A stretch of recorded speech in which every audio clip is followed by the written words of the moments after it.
The night before everything exploded, I stood in the bathroom holding a jar of my husband's favorite hair gel in one hand and a jar of industrial-strength hair-locking wax in the other. One smelled like citrus. The other smelled like regret. And honestly, I wasn't planning revenge. Not at first. I was planning goodbye. But when I opened his phone and saw the message that shattered me, "Hurry, baby. I want to see you before your wife wakes up," my hands stopped shaking. My heart didn't break. It hardened. Right there in our bathroom, I made a decision that wasn't elegant, wasn't spiritual, wasn't wise, but it was satisfying. I swapped his hair gel with the wax. I packed it smoothly into the jar, making it look untouched, perfect, innocent. Before I tell you what happened next, tell me in the comments where you're watching from. And if you believe in karma, hit like and subscribe, because this story will prove it. His name was Ethan, and he loved his hair more than he ever loved me. He styled it every morning like he was auditioning for a shampoo commercial. Perfect texture, perfect shine, perfect vanity, and apparently, perfect lies. He walked into the bathroom the next morning humming, shirtless, confident, smelling like cologne and betrayal. "Morning, babe," he said casually, like he didn't spend last night texting another woman named Chloe emojis he never sent me anymore. "Morning," I said, my voice flat. He scooped a huge chunk of the gel and smeared it through his thick hair, combing it like he was sculpting a trophy. The wax hardened instantly. He frowned. "Weird. Feels tighter than usual." I shrugged. "Maybe you used too much?" He laughed. "Too much? Never." He styled a few more strokes, kissed my forehead, and rushed out the door to work. Except he didn't go to work. He went to her. By 11:30 a.m., my phone rang. Unknown number. I let it ring twice, then answered. A furious female voice exploded into my ear. "What did you do to his hair?"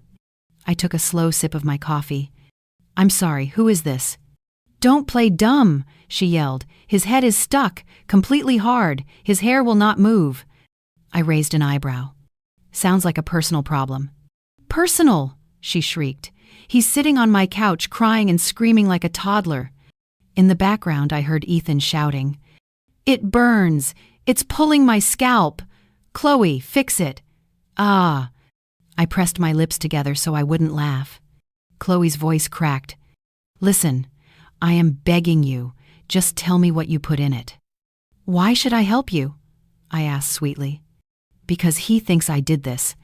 I sat up straighter. "Oh?" I said. "Do tell." He said he never had problems at home, that you always bought his hair products, and that I probably switched it because I'm jealous of his wife. I snorted. "That does sound like Ethan." "He's accusing me of sabotaging him," she cried, "and he threatened to break up with me if I don't fix it." I smiled. "So what do you want from me?" Her breathing was shaky. "He's at the point of ripping hair out. He said he feels cement on his scalp. Please tell me what product that was." I leaned back. "You know what? You want him? You can have him. But you'll need one thing." "What?" she whimpered. "A barber." There was a long silence. Then Chloe whispered, horrified, "His hair is going to have to be cut off?" I nodded slowly. "Yes." A scream erupted on her end. Her, Ethan, both losing their minds. And then she yelled the line that made my entire week. "Come fix your husband." I let the silence stretch before replying with the calmest voice I could manage. "Sweetheart, he's your project now, not mine." Chloe gasped for air. "You're evil." I shrugged. "You're the one sleeping with a married man." She sniffed loudly. "Do you even know what he told me about you?" "No," I said.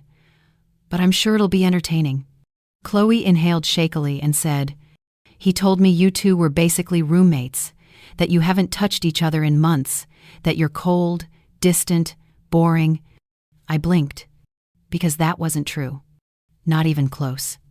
"He said," Chloe continued, voice trembling, "that he stays with you because you're financially stable and that he's preparing to leave once he gets his promotion.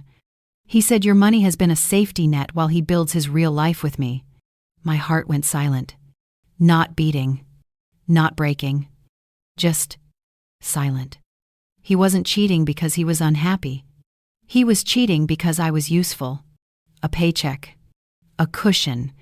A convenience. And that's not the worst part, Chloe added. My throat tightened. There's more? She hesitated, then whispered, Yes, he told me something disturbing. I swallowed. What? Her voice broke into tiny pieces. He said when he leaves you, you won't survive without him. I stared at the wall. He said you're too emotionally weak, too fragile, too attached, and that if he left, you'd beg for him back. Tears stung my eyes, not because of pain, but because of how wrong he was about me. I wiped them gently, then whispered, Put him on speaker. She did. Ethan's voice filled the room, raw, panicked, humiliated. Evelyn, what did you do to me? Fix me. Fix it now. I exhaled slowly. No, Ethan, I said. Fix yourself. What does that even mean? It means, I whispered, you don't get to break me and then expect me to put you back together. He fell silent. And Chloe quietly whispered, Do you want him back? I laughed softly. No. I'm freeing myself. Freeing? Ethan barked. From what? From you, I said coldly. From the lies, from the manipulation, from being your financial safety net. He cursed under his breath. I'm coming home, he snapped. We're talking about this. I shook my head. No, Ethan, you're not coming home. You're packing your things. What? And you're leaving? His voice exploded into rage. You can't do that. You can't throw me out. You already left, I whispered. You left the moment you chose her. Silence. Then a loud banging sound. Ethan yelling in pain. Chloe screaming at the barber over FaceTime. Just shave it. Shave it all. I hung up. Peacefully. Almost smiling. Because Ethan's hair wasn't the only thing falling apart. His double life was collapsing too. But I didn't know that within the next hour, someone else would call me with a truth that would change everything. A truth about Ethan. A truth about Chloe. A truth about me. I had barely set my phone down when it buzzed again. Not Ethan. Not Chloe. Not an unknown number. It was Ethan's older sister, Melissa. And Melissa never called me. Not unless something big was happening. Not unless something was about to explode. I answered slowly. Hey, what's going on? Her voice came out fast, stressed, almost breathless.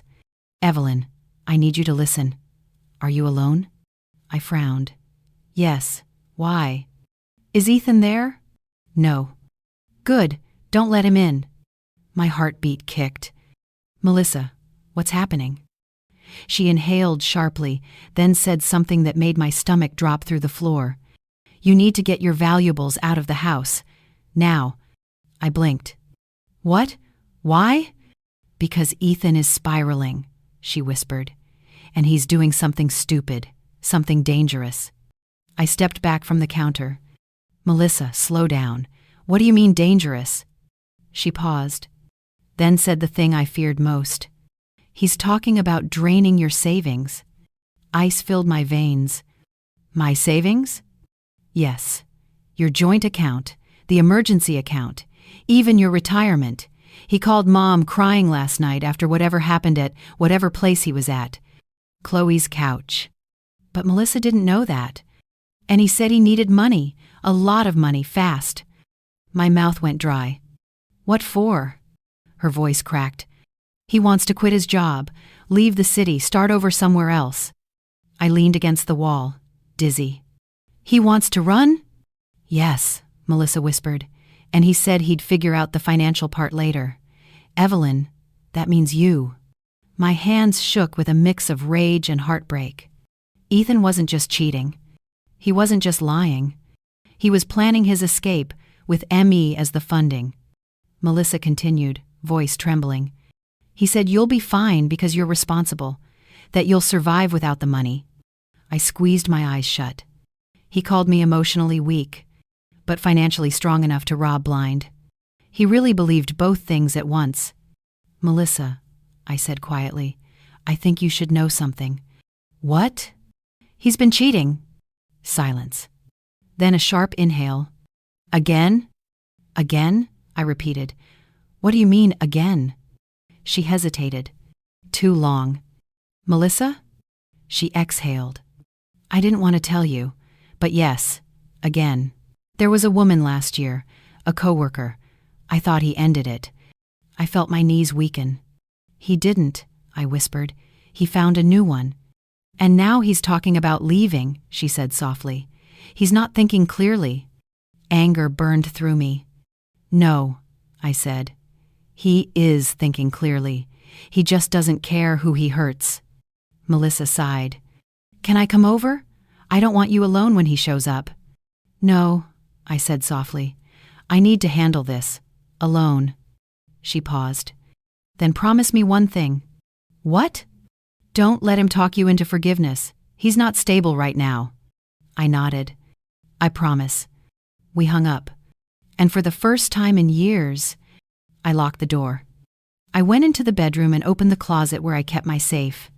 I wasn't planning revenge now. I was planning protection.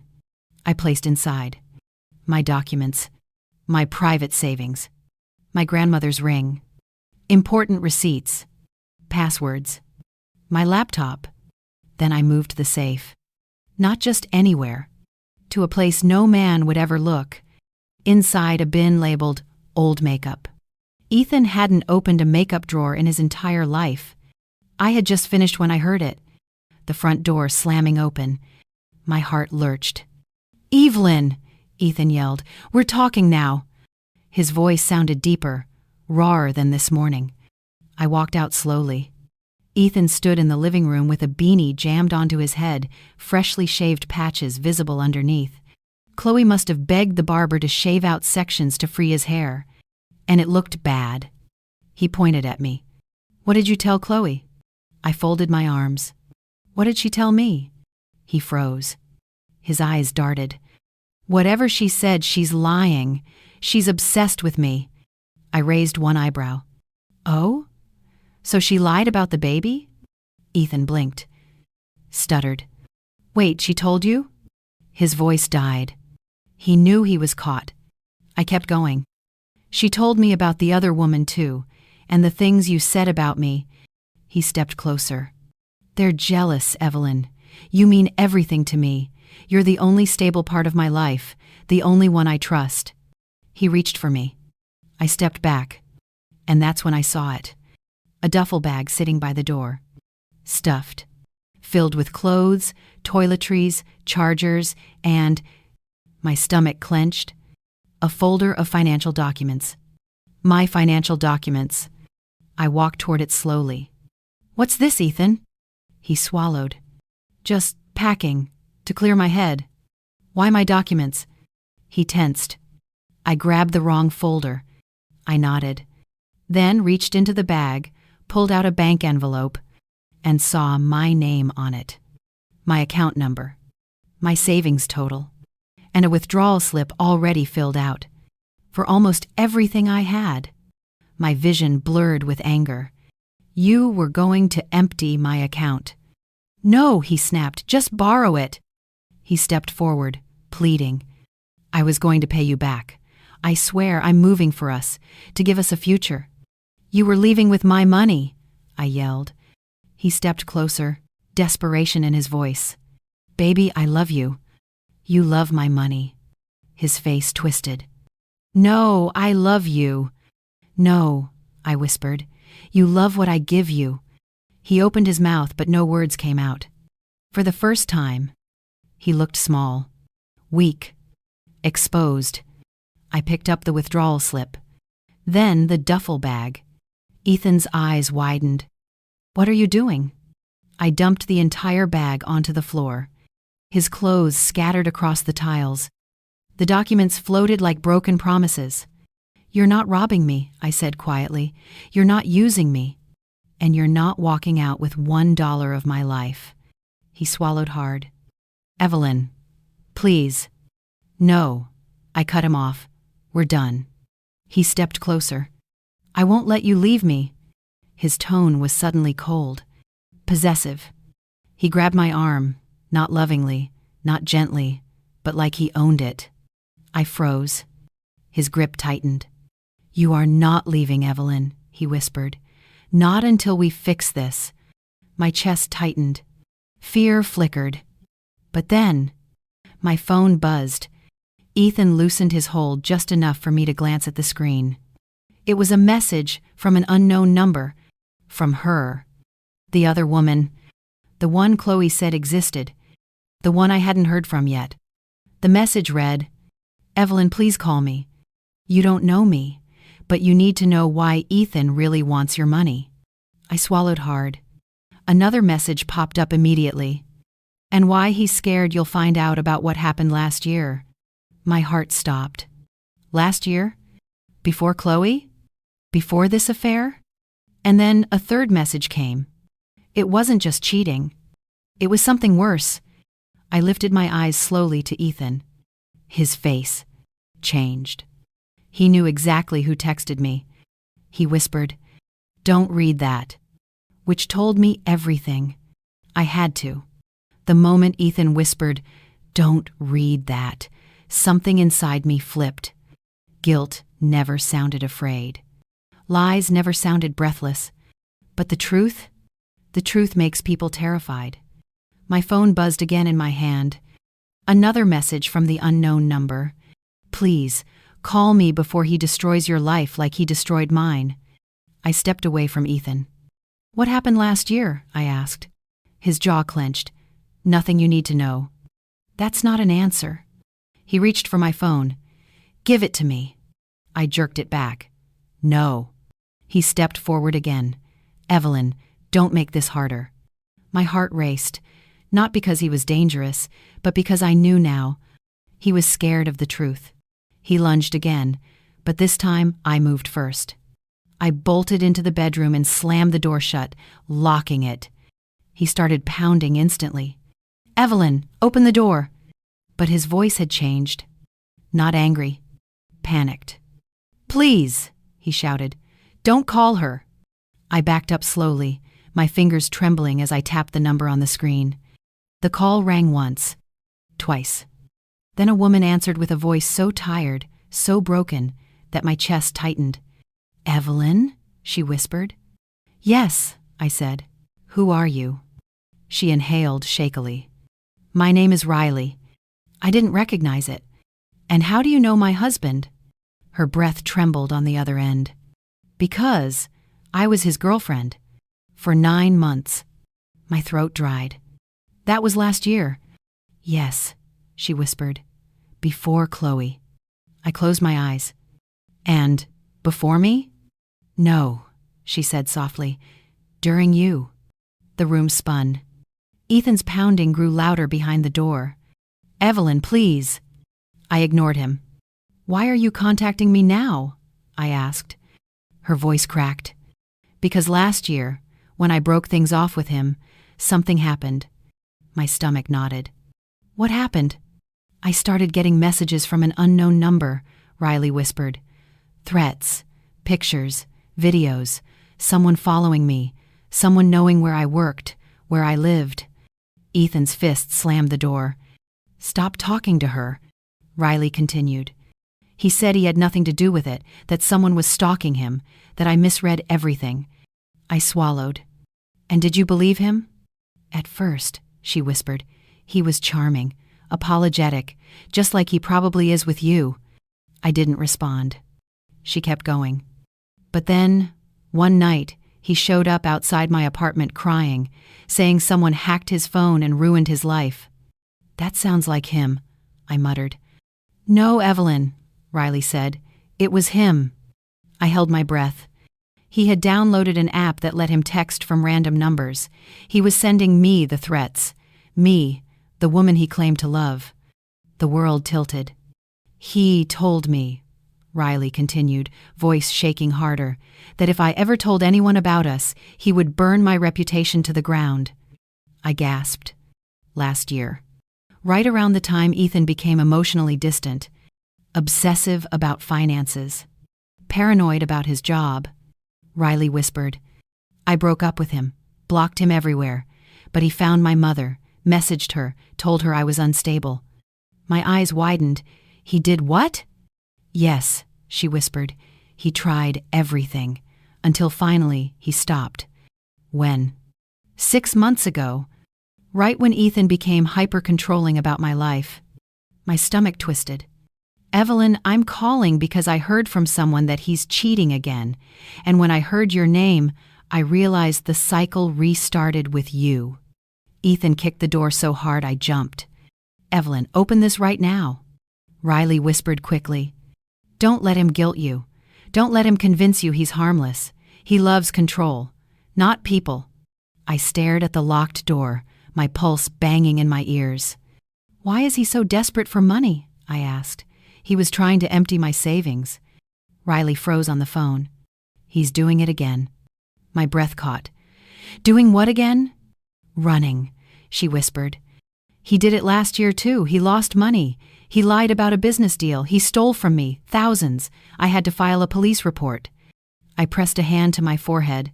He told me he needed to move states. Start fresh. Yes, Riley said.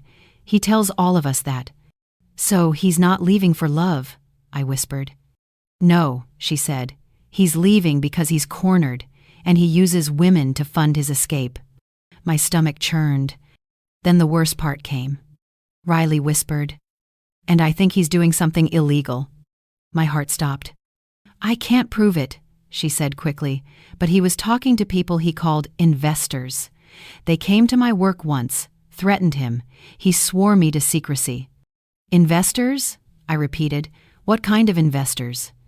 Illegal ones, she whispered. Loan sharks. He owes a lot of money. They're looking for him.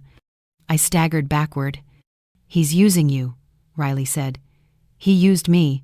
He's using Chloe. He was using another girl before me. He takes money from women, drains them, and then disappears before the debt collectors find him. I swallowed my breath. And he tried to take everything from me, Riley added. Please, don't let him touch a single dollar of yours. Ethan slammed the door again. Evelyn, you don't know what you're doing. Let me in, Riley whispered. He will hurt you emotionally, mentally, financially, but he will always pretend he's the victim. I rubbed my face. What do I do now? I whispered. Riley took a shaky breath. You need to get out, tonight, before he panics. At that moment, Ethan's voice shifted from rage to something cold, quiet, deadly calm. Evelyn, he whispered through the locked door. Please open it. We can fix this. You don't understand who you're talking to. Chills crawled up my arms. Riley whispered. That tone, that's the one he used on me the night he cornered me outside my apartment. My chest tightened. What did he do? I whispered. She breathed out a hollow laugh. He cried, she whispered, begged, promised, manipulated, said he'd change. But when I wouldn't take him back. What happened? He tried to break down my door. I froze. Evelyn? Ethan's voice trembled. Don't leave me, please. I don't have anyone else. Riley whispered urgently. And that's when he becomes dangerous. Ethan pounded once more. And then he stopped. Completely. Silence. Riley's voice cracked through the phone. Call the police, right now, before he decides he has nothing left to lose. I stared at the door. My phone shaking. My voice trembling. Riley, thank you for warning me. She whispered. Don't make the mistake I did. Walk away before he ruins you. I ended the call. Ethan's whisper slid under the door. Evelyn, don't betray me too. And for the first time, I knew exactly what I had to do. Ethan's voice leaking under the door wasn't angry anymore. It was soft, shaking, almost childlike. Evelyn, please don't do this, he whispered. I'm scared. I pressed my back against the wall, holding my phone tight in my hand. He wasn't scared of me. He was scared of losing control, scared of losing access to my money, scared of losing the place where he hid from his debts, scared of losing the woman he believed he could manipulate forever. I unlocked my phone and dialed 911. Ethan must have heard the faint tone because he whispered sharply, Please don't call them. You'll ruin everything. But he didn't sound worried about me. He sounded worried about himself. The operator answered, What is your emergency? I swallowed hard. My husband is trying to force his way into my room. He's emotionally unstable. He's trying to take documents and money that belong to me. I need officers here now. The operator's voice stayed steady. Stay on the line. Help is on the way. Ethan exhaled shakily. Evelyn, he whispered through the door, you don't have to do this. I can explain. I'll tell you everything. You already did, I said quietly, just not with words. He hit the door with the side of his fist, not hard, not aggressive, just desperate. Please let me in, he whispered. I can't be alone right now. I closed my eyes. Ethan, you were never alone. You had me. You had Chloe. You had Riley. You had every woman you used. You had everyone except yourself. Silence. Then he said something that told me exactly who he really was. If you walk out that door, you'll regret it. You'll need me again. You will. A cold shudder crawled up my spine. I didn't respond. The police arrived faster than I expected, pounding on the front door hard enough to shake the house. Police, open up. Ethan stiffened on the other side of the bedroom door. What did you do? He whispered. I didn't answer. He rushed down the hallway. I heard his socks skid on the hardwood. He fumbled with the doorknob. Then, Sir, step back. 2 officers entered. I unlocked the bedroom door slowly. Ethan was standing in the hallway, hair shaved unevenly, face streaked with panic and humiliation, hands lifted uncertainly. Sir, the officer said, we got a call about domestic threats and attempted financial theft. Step away from the door. Ethan looked at me like I had stabbed him. Evelyn, how could you? I stepped out slowly. You weren't trying to fix our marriage, I said softly. You were trying to drain my savings and disappear. He flinched like the truth cut deeper than any blade. The officer asked, Ma'am, are you safe? Did he hurt you? Hurt me? Not physically. But emotionally? Financially? Psychologically? He had been chipping away at me for years. I'm okay, I said, but I'm not safe with him in this house. Ethan inhaled sharply. You can't just kick me out. The second officer stepped forward. Sir, you need to calm down. Ethan snapped. I am calm. No, he wasn't. He was breaking. The final crack in a mask he'd worn his whole life. The officers exchanged a quick look. Sir, you're going to need to leave the property. We can escort you while you gather your belongings. Ethan turned to me with a face full of agony. Evelyn, don't do this. I love you. I shook my head.